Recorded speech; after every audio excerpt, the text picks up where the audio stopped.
Good evening guys. जैसा कि आप देख पा रहे हैं, संविधान सभा राइटिंग पर बिल्कुल मत जाइए। संविधान सभा देखो तैयार तो करोगे ही, मुझे पता है, क्योंकि बहुत ज़्यादा महत्वपूर्ण है एमपीपीएससी प्रीलिम्स के लिए। तो एक बार इस पर भी नज़र देख लेना, डाल लेना। हो सकता है कुछ क्वेश्चन इससे आ जाए, क्योंकि ये मेरी तैयारी करते वक्त का नोट्स है, जो जब मैंने 2019 में तैयारी चालू की थी उस समय मैंने ये नोट्स प्रिपेयर करे थे। तो ज़्यादा समय न गवाते हुए स्टार्ट करते हैं संविधान सभा। तो भारत में संविधान सभा की जो मांग थी वो 1895 में बाल गंगाधर तिलक और 1822 में महात्मा गांधी द्वारा अप्रत्यक्ष रूप से संविधान सभा के गठन की मांग की गई थी। फिर 1923 में सप्रू समिति कॉमनवेल्थ ऑफ इंडिया बिल लेकर आई थी, जिसमें इनडायरेक्ट वे में संविधान सभा की बात की थी। 1923 में सप्रू समिति। फिर 1934 में स्वराज पार्टी थी, जिसने स्पष्ट रूप से संविधान सभा की मांग की थी।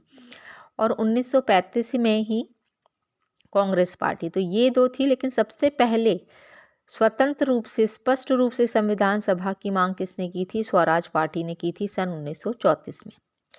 1942 में क्रिप्स कमीशन संविधान सभा की मांग को स्वीकार करता है, ठीक है। फिर 1946 में कैबिनेट मिशन प्रस्ताव लेकर आता है भारत। चुनाव होते हैं 19 जुलाई को चुनाव हुआ। उसमें कांग्रेस से कितने 208, मुस्लिम लीग से 73, अन्य से 15, टोटल 296 लोग चुनकर आते हैं संविधान सभा में। चुनाव से अंतरिम सरकार का गठन हुआ, चुनाव से ही संविधान सभा का गठन हुआ, ठीक है। उसके बाद विभाजन के बाद संविधान सभा पुनः व्यवस्थित की गई, ठीक है। उसमें टोटल सदस्य कितने थे? 299 सदस्य थे, जिसमें से 229 जो थे वो प्रांतों से लेकर आए थे और जो 70 थे वो देसी रियासतों से थे, ठीक है। संविधान सभा स्वतंत्र भारत की पहली संसद बनी थी, ठीक है। 9 दिसंबर 1946 को संविधान सभा की पहली बैठक हुई। तो यदि पहली बैठक की बात करें तो पहली बैठक कब हुई? 9 दिसंबर 1946 को संविधान सभा की पहली बैठक हुई तथा मुस्लिम लीग ने इसका बहिष्कार किया, ठीक है। 6 दिसंबर 1946 को क्लीमेंट एटली ने क्या कहा था इस संविधान सभा को लेकर? उन्होंने कहा था कि अगर संविधान सभा का बड़ा भाग यदि इसका बहिष्कार करता है तो ब्रिटिश सरकार इस संविधान को मान्यता नहीं देगी। ये क्लीमेंट एटली ने कहा था। 9 दिसंबर 1946 को संविधान सभा की प्रथम बैठक हुई। डॉक्टर सच्चिदानंद सिन्हा अस्थायी तौर पर इसके अध्यक्ष चुने गए। क्यों? क्योंकि वो वरिष्ठतम सदस्य होने के कारण, ठीक है। जेबी कृपलानी प्रथम वक्ता थे उस सभा के। 9 दिसंबर 1946 को पहली बैठक में 207 सदस्य प्रस्तुत थे। टोटल कितने थे? 207। मुस्लिम लीग और देसी रियासतें शामिल नहीं हुई थी, ठीक है। बंगाल से सदस्य के तौर पे प्रसन्न देव रैकुट के निधन पर शोक संदेश पढ़ा था। बंगाल से जो सदस्य थे प्रसन्न देव रैकुट के निधन पर शोक संदेश पढ़ा गया था। और ये क्वेश्चन आया भी था कि फ्रैंक एंथोनी जो थे वो संविधान सभा का उपाध्यक्ष थे, पहले मनोनीत किया गया। तो फ्रैंक एंथोनी को संविधान सभा का उपाध्यक्ष मनोनीत किया गया था, ठीक है। तो पहले अध्यक्ष तो कौन थे? सच्चिदानंद सिन्हा थे अस्थायी अध्यक्ष, पर जो मनोनीत उपाध्यक्ष थे वो कौन थे? फ्रैंक एंथोनी, जो मध्य प्रदेश से ही थे। उसके बाद 10 दिसंबर 1946 को स्थायी अध्यक्ष का चुनाव हुआ और 11 दिसंबर 1946 को डॉक्टर राजेंद्र प्रसाद संविधान सभा के स्थायी अध्यक्ष चुने गए, ठीक है। फिर डॉक्टर राजेंद्र प्रसाद की अध्यक्षता में नियम समिति बनाई जाती है।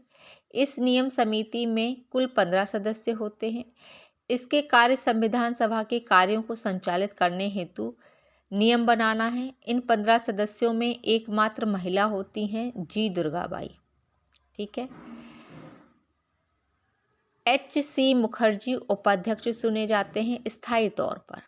H.C. मुखर्जी स्थायी उपाध्यक्ष होते हैं। और हरेंद्र कुमार मुखर्जी, H.C. का फुल फॉर्म क्या होगा? हरेंद्र कुमार मुखर्जी। ठीक है। प्रथम सत्र कब होता है? 9 दिसंबर 1946 को, जिसमें 209 सदस्य होते हैं। और 23 दिसंबर 1946 को 211 सदस्य होते हैं। ये लास्ट था। ठीक है। प्रथम डेट ये थी और अंतिम सत्र की डेट भी बता दी गई है। B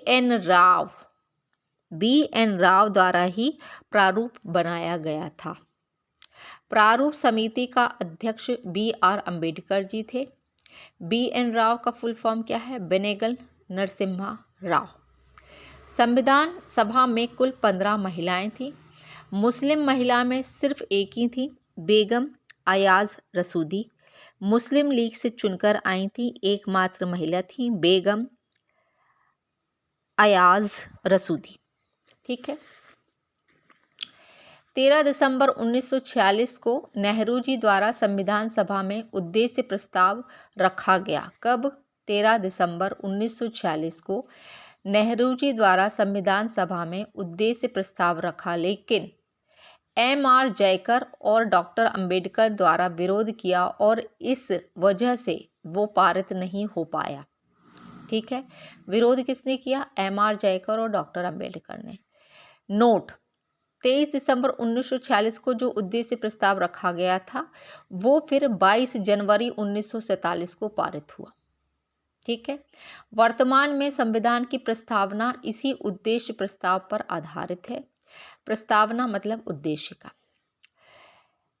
M. Gandhi, B.N. Rao, J.P. Narayan, Jayaprakash Narayan, B.N. Rao का बेनेगल नरसिम्हा राव संविधान सभा के सदस्य नहीं थे। यानी कि ये संवैधानिक सलाहकार तो थे पर संविधान सभा के सदस्य नहीं थे। तो क्वेश्चन आ जाए तो महात्मा गांधी, B.N. राव और J.P. नारायण ये जो थे ये संविधान सभा में सदस्य नहीं थे। H.V.R. अय्यर उद्देश्य प्रस्ताव संविधान सभा के सचिव थे। संविधान सभा के सचिव पूछा जाए, H.V.R. अय्यर थे।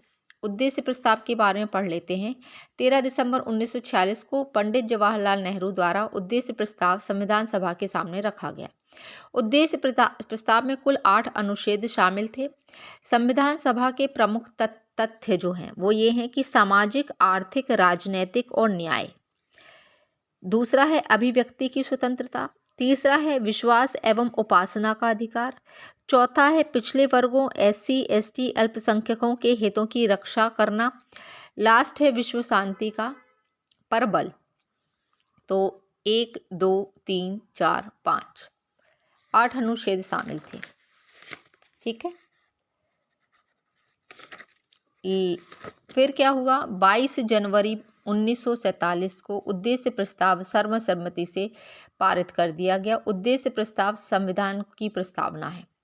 संविधान सभा की समितियों के बारे में पढ़ लिया जाए तो विभिन्न कार्यों को करने के लिए कई समितियों का गठन किया गया। तो बड़ी समितियां एवं उनके अध्यक्ष को पढ़ लेते हैं जो पेपर के लिए इम्पोर्टेंट है। संघ शक्ति समिति, इसके जो अध्यक्ष थे वो पंडित जवाहरलाल नेहरू जी थे। संघीय संविधान समिति, इसके भी अध्यक्ष पंडित जवाहरलाल नेहरू जी थे। प्रांतीय संविधान समिति, इसके अध्यक्ष जो थे वो सरदार वल्लभ भाई पटेल थे। प्रारूप समिति डॉक्टर भीमराव अंबेडकर जी थे।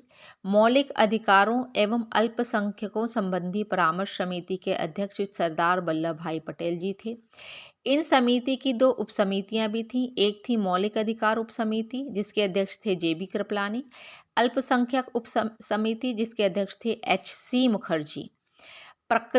प्रक्रिया नियम समिति डॉक्टर राजेंद्र प्रसाद। राज्यों के लिए समिति पंडित जवाहरलाल नेहरू और संचालन समिति डॉक्टर राजेंद्र प्रसाद। ये थे ओवरऑल आधा पार्ट 1 है। यदि आप कमेंट करेंगे तो मैं ये आगे वाला जैसे ये प्रारूप समिति है इसकी डिटेल में आपके सामने लेकर आऊँगी। ठीक है। कमेंट करके पहले बताइए कि जो ये मैंने आज पढ़ाया है वो आपके लिए फ्रूटफुल है, तभी मैं पार्ट 2 लेकर आऊँगी। ठीक है, तो मेरे चैनल को लाइक और सब्सक्राइब ज़रूर करें दोस्तों। आपकी सब्सक्रिप्शन से मुझे और अच्छी वीडियोस बनाने के लिए मोटिवेशन मिलता है। तो आपको यदि स्क्रीनशॉट लेना है तो मैं इसका आपको समय दे देती हूँ, ये ले लीजिए आप।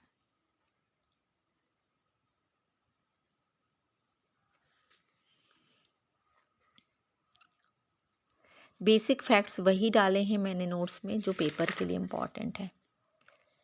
राइटिंग पर मत जाइए, सिर्फ फैक्ट्स पर जाइए जो एमपीपीएससी प्रीलिम्स क्लियर करना है आपको। मेरी राइटिंग की बुराइयां नहीं करनी है बैठकर।